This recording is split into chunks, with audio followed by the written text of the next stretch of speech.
Halo guys, kami akan mengulas sebuah film yang sangat menarik dan sangat seru untuk ditonton. Apalagi nanti jalan cerita akan membuat kalian berpikir. Mengingat tokoh utama nanti adalah seorang jenius dan jarang sekali berbicara. Bercerita tentang seorang pemuda yang terlahir memiliki kemampuan khusus bisa mengingat segala sesuatu yang dia lihat. Tentu walaupun dia istimewa, dia memiliki kekurangan dalam hidupnya, di mana dia tidak memiliki emosi maupun hasrat untuk hidup. Lalu apa yang sebenarnya terjadi? Kita simak saja alur ceritanya. Tapi sebelum kita menuju topik utama, jangan lupa untuk klik subscribe dan nyalakan lonceng notifikasinya agar selalu mendapatkan update seputar informasi film dari kami. Awal film dibuka dengan memperlihatkan seorang dokter psikiater yang bernama Wasya sedang melaporkan penelitian terhadap salah satu seorang pasien. Ia juga sering ditugaskan untuk mengobati para tahanan yang telah kehilangan emosi. Dari beberapa yang dikerjakan, ia berhasil mengembalikan emosi tahanan. Sejak saat itu dia dikenal oleh banyak orang akan kemampuan tersebut.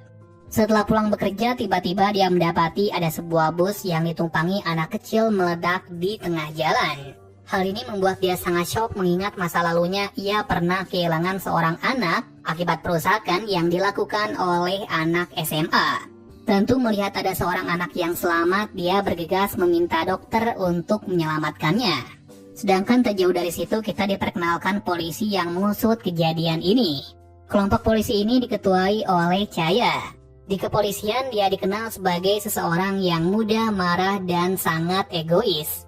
Tetapi walau begitu, tekad untuk menjunjung keadilannya sangat tinggi.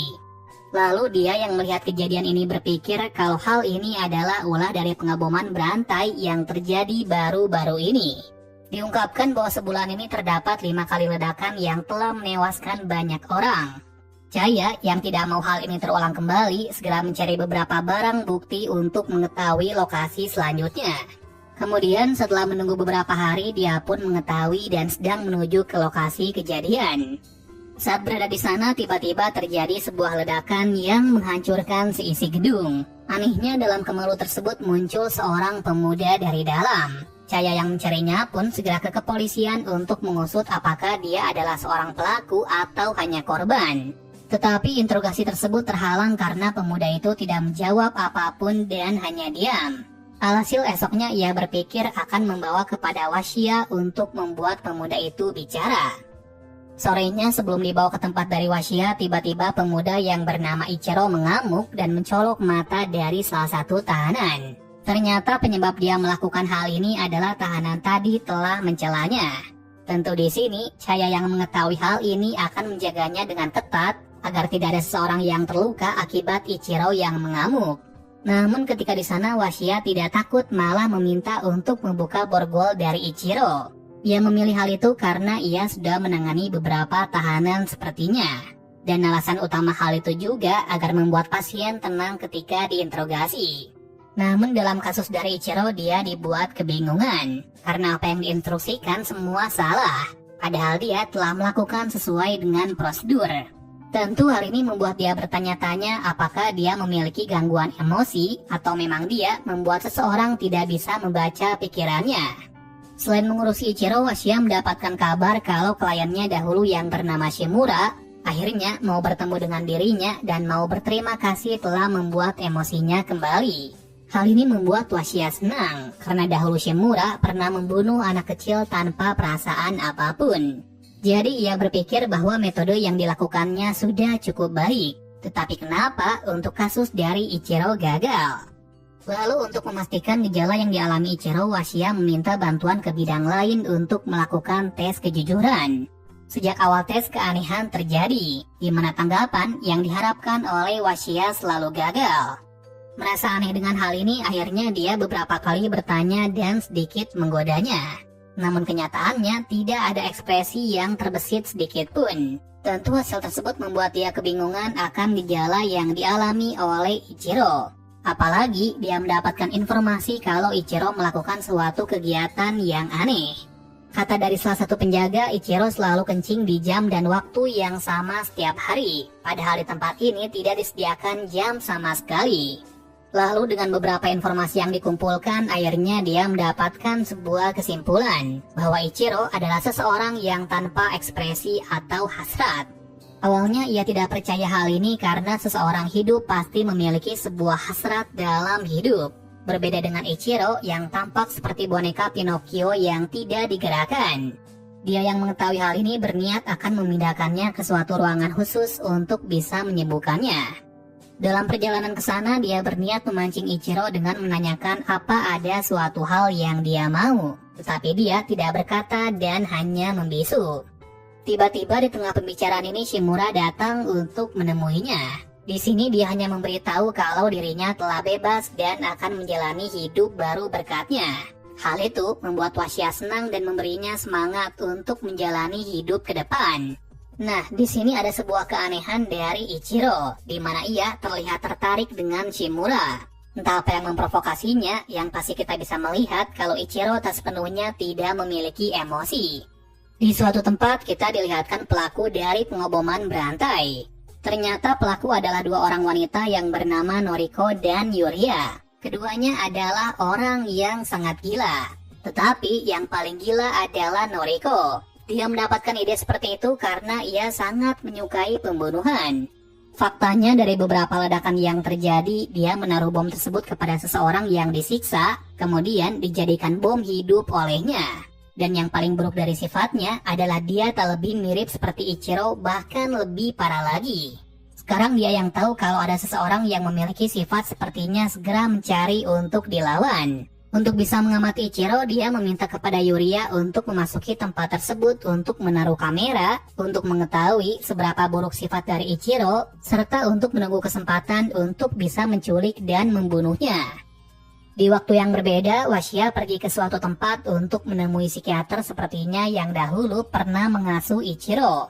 Ketika berada di sana, kakek yang bernama Aizawa mengatakan bahwa sejak dahulu Ichiro memang seperti itu. Memang dia tidak memiliki emosi.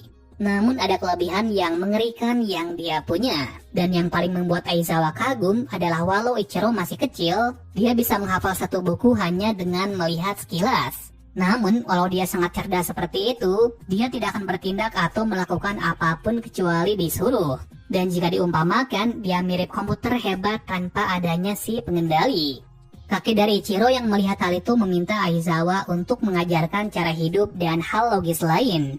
Suatu ketika ia sampai dibuat terkejut karena bukan hafal saja, tetapi Ichiro bisa menyelesaikan sebuah puzzle besar hanya dalam 2 jam. Padahal jika orang normal membutuhkan 3 pekerja untuk bisa menyelesaikan 1 hari. Dan mulai dari situ kakek dari Ichiro yang bernama Irisu menyewa beberapa trainer dari berbagai bidang untuk mengajari sesuatu hal yang bermakna bagi Ichiro.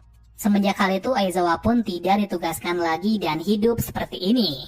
Hanya itu yang bisa dikatakan olehnya karena selepas hal itu ia tidak tahu kisah selanjutnya. Washiya yang mengetahui hal ini segera mencari seseorang trainer untuk mengetahui kehidupan dari Ichiro selanjutnya. Lalu setelah menemukan orang tersebut, dia meminta Chaya untuk menemuinya untuk mendengarkan kisah dari trainer yang bernama Ino. Diketahui Ino adalah seorang trainer fisik. Awalnya semua berjalan baik, karena Irisu hanya meminta untuk melatih fisik saja. Tetapi sejak kematian dari ayah Ichiro, tak lain adalah anak dari Irisu sikapnya mulai berubah. Dan dimulai dari situ Irisu memberikan buku-buku pembunuhan terhadap Ichiro. Ia juga memberinya sebuah petunjuk untuk menghukum kejahatan dengan tangannya. Dari situ pula lah awal dari Ichiro menjadi mesin pembunuh bagi Irisu. Namun sebenarnya Ichiro tak seperti itu, karena ada suatu momen di mana Ichiro pernah membantah perkataannya. Yang tepatnya saat itu dia hampir terjatuh akibat panjat tebing, tetapi tak terduganya ternyata Arisu menyelamatkannya. Dari situ Ino sadar bahwa tidak ada seseorang yang tidak terlahir memiliki perasaan. Namun hal ini hanya berlangsung sebentar saja, karena pada malam harinya ada sebuah insiden maling yang membunuh Irisu. Di situ tanpa belas kasih, Ichiro membunuh maling itu dengan sadis. Dan semenjak insiden tersebut, perasaan dari Ichiro kembali hilang dan menjadi mesin pembunuh lagi. Tahu fakta ini, Washiya pun berniat akan berbicara kembali dengan Ichiro untuk menyadarkan kembali. Namun tetap saja tidak ada tanggapan atau ekspresi apapun darinya. Kemudian untuk menyulut perasaannya, Washiya menceritakan kisah sedihnya bahwa anaknya mati dengan keadaan yang menyedihkan, dan pelaku dari kejadian itu adalah pasiennya sendiri, yaitu Shimura. Mendengar hal ini, tiba-tiba Ichiro bereaksi. Mengetahui hal ini, Washiya hanya bisa terdiam dan bertanya bahwa dia sebenarnya masih memiliki perasaan. Tetapi karena tekanan dari kakeknya, perasaan itu terkekang dan tidak keluar.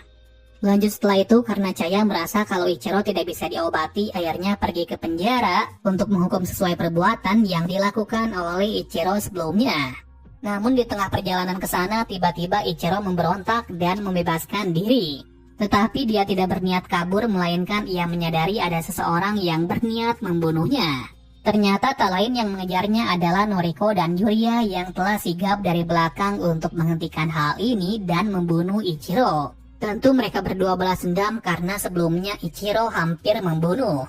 Nah, yang dimaksud adalah ledakan di awal cerita, yang ternyata saat itu Ichiro berniat menghentikan tindakan yang dilakukan oleh Noriko.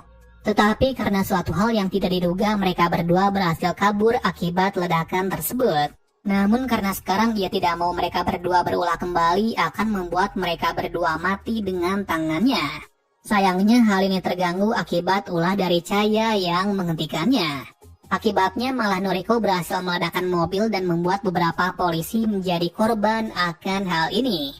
Semenjak insiden itu, Chaya sadar bahwa ia telah salah sangka. Apalagi dengan keputusan bodohnya kemarin, banyak korban yang berjatuhan.